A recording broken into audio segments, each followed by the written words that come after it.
this video, we'll explore what researchers call self-regulation, but is more commonly known as willpower or self-control.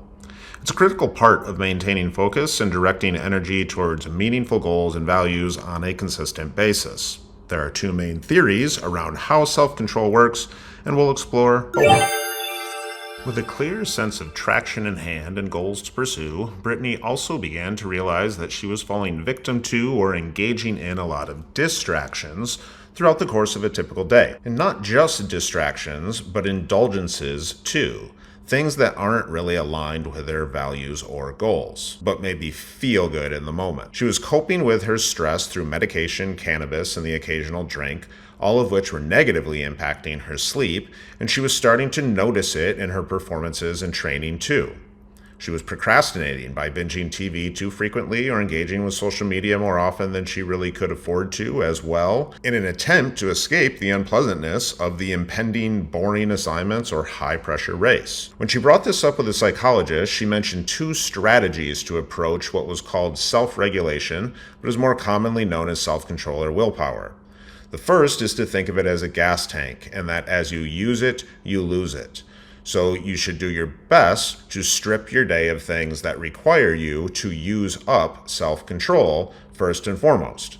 Then you have reserved your limited amount of gas, if you will, for your most important stuff. However, this theory is really questionable, and many actually think that the process of self-control is more an emotional one in which you experience unpleasantness and, in an attempt to avoid it or seesaw or teeter, engage in something perceived as more pleasant.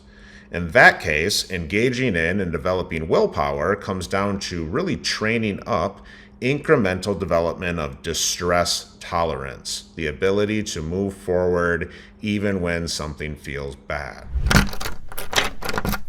Self-regulation or self-control is a lifelong journey, and it can lead to greater well-being, resilience, and success across all areas of life and be developed in a bunch of different ways: grit or perseverance and passion for long-term goals, self-compassion, mindful awareness of focus, adopting a growth mindset, different reframing techniques, a lot of different strategies for building better self-regulation, sleep, exercise, among others. Willpower can be also replenished in certain ways, such as experiencing different positive emotions like awe and compassion, getting proper, rest, nutrition, exercise, mindfulness meditation, social support, goal setting, some of the strategies covered in earlier videos as well. There's really two main theories. The first is ego depletion. It's an interesting theory, but it's also under the replication crisis, and there's many experts out there that feel it doesn't have adequate evidence to support it, and instead it really support this emotional or kind of processing model where we really just need to notice the presence of that unpleasant feeling, surf it, right, that emotional wave, and then let it pass.